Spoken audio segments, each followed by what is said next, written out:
Salut la compagnie, c'est Jules Melon et à la veille de cette rentrée, pour moi, professeur, qui rentre avant les élèves, ouais quand même, on n'est pas des feignants jusqu'au bout des ongles non plus, hashtag clin d'œil, j'ai décidé voilà, de vous parler d'un film que j'ai vu à peine revenu des vacances, un film d'animation japonais, et oui parce que cet été c'était vraiment la saison estivale des films d'animation japonais, et celui-ci que j'ai vu, que je voulais à tout prix voir, c'est donc Le Mystère des Pingouins, ou Penguin Highway en VO, réalisé par Hiroyasu Ishida, un jeune réalisateur trentenaire qui fait là son premier long métrage après quelques courts métrages plutôt sympathiques. Enfin, j'en ai vu un par exemple, plutôt cool, qui est disponible sur YouTube gratuitement d'ailleurs. Je mettrai le lien en description si j'y pense.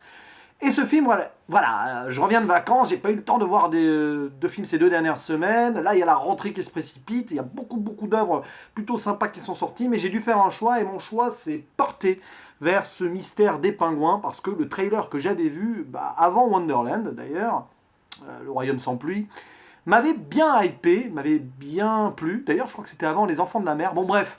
Et puis, quoi de mieux que ponctuer cet été par un dernier film d'animation japonais, puisque c'était un petit peu la thématique de ces mois de juillet-août. Et j'avais tellement envie de l'adorer, ce film-là. Euh, je l'ai beaucoup aimé, mais voilà, et on va essayer d'expliquer pourquoi en vidéo ici, même si je vous avoue que là c'est encore plus un procéné-critique que d'habitude, car je n'ai pas vraiment trouvé une trame directrice à aborder sur cette œuvre-là. Mais c'est pas grave, ça va sortir tout seul, vous allez voir.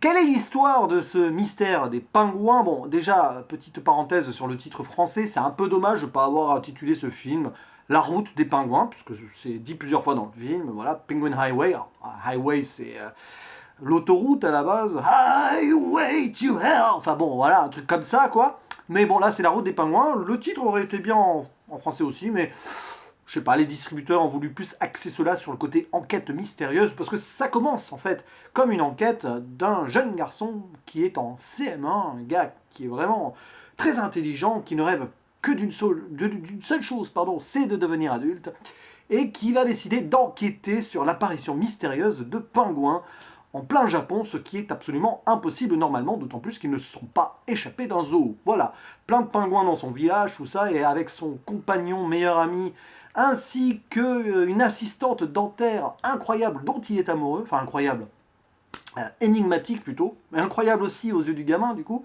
Bref, ces 3 personnes, plus une quatrième, c'est-à-dire une nouvelle, une jeune fille aussi très intelligente qui arrive à l'école. Bref, ce quatuor va essayer plus ou moins de démêler le mystère de l'apparition de ces petites bestioles, ma foi, fort sympathiques. Et forcément, il va se passer des trucs autour de tout ça. Et je peux pas en révéler plus, parce que sinon, à partir de là, ce serait déjà spoiler l'intrigue. Je vais essayer de faire sans spoiler, d'ailleurs, ça va pas me faciliter la tâche. Mais qu'est-ce que j'ai aimé, qu'est-ce que j'ai pas aimé dans ce long métrage? Ce que j'ai adoré, c'est ce côté très années 80, film teenage movie entre gamins qui font des enquêtes ensemble avec un lien fort qui les unit, un peu comme Stand By Me ou Explorers ou les Goonies, c'est dans cette thématique-là. Du coup, j'ai un petit peu voyagé dans ma propre enfance en regardant ce film-là, et j'ai passé un très bon moment, d'autant plus que les personnages sont plutôt sympathiques à suivre, assez attachants, même si caricaturaux par moments aussi, et franchement, on passe un très bon moment devant ce long métrage-là. Mais c'est un film, clairement, pour les enfants. Pour les enfants, tout en essayant de leur faire avoir une visée adulte, une vision d'avenir sur qu'est-ce que pourrait être le monde quand ils seront plus grands, autour de ce mystère-là, et surtout du développement de ce personnage principal qui s'appelle Aoyama, donc un jeune, voilà, il doit avoir quoi, 10 ans à peine, et il se prend déjà pour un jeune adulte avec des raisonnements qui ne sont pas du tout ceux d'un enfant de son âge, voilà. Et ça fait, on va dire, réfléchir, je pense, l'enfant devant ce film-là. Donc, la cible visée est clairement ce jeune public-là.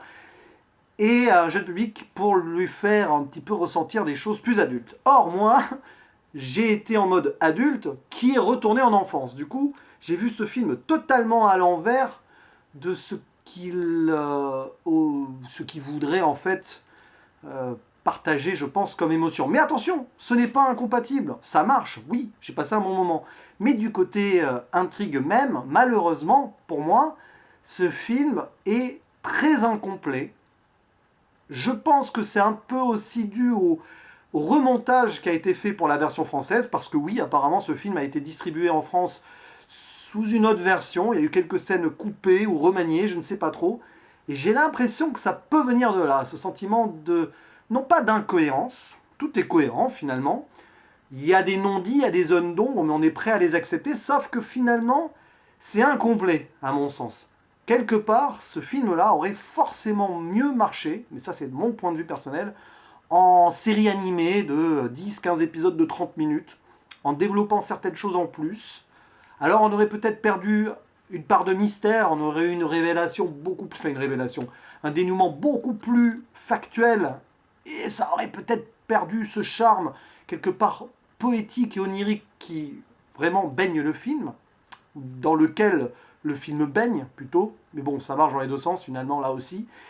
Et là, en long métrage, j'ai l'impression que tout va assez vite, et voilà, tiens, oh, il se passe ça, ouais, tiens, machin, mais ouais, d'accord. Puis la révélation finale, qui est à la fois comme un cheveu sur la soupe, mais qui est d'une pure logique, je l'avais senti venir, c'est limite presque trop évident. Voilà, bon, je peux pas en dire plus, je vais pas faire de partie spoiler, parce que sinon je vais me prendre la tête, et vous avec. Donc, c'est quand même un bon film pour les enfants. Franchement, pour les, allez, on va dire 6-10 ans, ça sera parfait. Mais moi, il me manque quelque chose. Pourtant, j'aime bien ce côté surréaliste. Il y a un vrai côté surréaliste dans ce film. Ça aurait pu être une animation réalisée par un Quentin Dupieux ou un David Lynch. Bon, là, j'extrapole un peu, mais ou Jodorowsky, ça aurait très bien marché, côté scénario, côté péripéties, parfois un peu étrange et loufoque, et même idée de départ très étrange, des pingouins qui débarquent au milieu de nulle part et tout, ça aurait très bien collé avec ça. Mais justement, je ne sais pas si c'est parce que l'univers est moins approprié à ce côté surréaliste-là que j'ai pas accroché à fond à ce film. Peut-être que c'est ça, je ne sais pas. En tout cas, ce qui est sûr, c'est que j'ai quand même passé un très bon moment. Donc voilà, il y a un vrai paradoxe pour moi avec ce long métrage. J'ai vraiment apprécié regarder ça en mode donc teen movie, buddy movie d'époque, des jeunes qui font cette enquête, machin, avec un côté geek en plus autour du personnage principal. C'est vraiment comme Explorers, mélangé à Stand By Me, le côté dark en moins quand même du coup, ou Goonies si vous préférez. C'est vraiment dans cette vibe-là, donc ça c'est génial parce que tu es accroché à ton siège, tu voyages avec eux, tu as envie de voir où ça va les mener, machin. Mais sur le plan de l'intrigue même, c'est très, ouais, voilà, c'est très irréel, mais en même temps, c'est normal.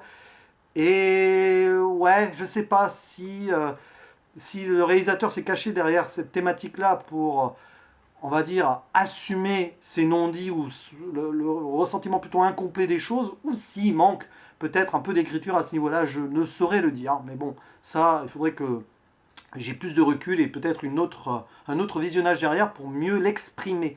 Ce qui est certain, c'est que c'est cool. Alors les personnages, je disais, parfois sont caricaturaux, ou les situations.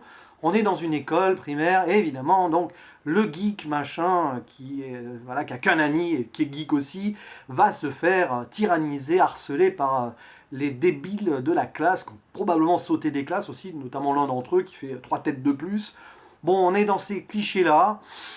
C'est souvent le cas dans les films japonais d'ailleurs, d'animation.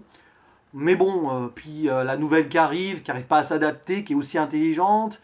Voilà, l'histoire d'amour potentiel qui pourrait naître entre les deux, ou le gamin qui est très attiré par cette assistante dentaire, donc qui veut épouser plus tard. Voilà, il a des plans bien précis. Bon, ouais. C'est là où aussi ça aurait mieux marché en série, je trouve. Mais bon, en tout cas, ce qui est sûr, c'est que c'est très plaisant et que j'ai passé un très bon moment malgré tout. Je dis malgré tout. J'ai passé un très bon moment au point barre. Mais malheureusement, ça ne sera pas au top des œuvres d'animation de l'année pour moi. Je vais mettre un bon 7 sur 10 quand même sur Sens Critique, donc c'est le très haut du panier. Mais ce sera en dessous quand même, selon moi, des Enfants de la Mer, par exemple.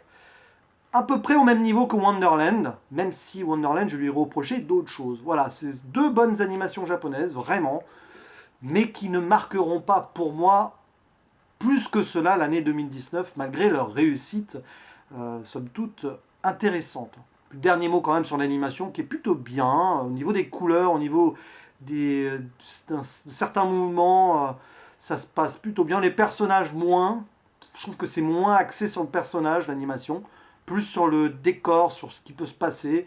C'est assez enfantin comme dessin animé aussi, enfin comme dessin animé. Les traits de crayon sont très, je trouve, très, ouais, c'est de la 2D vraiment presque rétro, j'ai envie de dire. D'ailleurs, et je finirai là-dessus, on ne sait pas vraiment quand se passe le film. L'époque est assez indéterminée, je trouve. À un moment, au début du film, il parle du projet Voyageur. Ça voudrait dire qu'on est dans les années 70-80. Je ne sais pas, mais c'est étrange, d'autant plus qu'à un moment, le film joue un petit peu, j'en dis pas plus, sur l'espace et le temps. Bon, j'ai dit ça, j'ai rien dit, il n'y a pas vraiment de spoil derrière.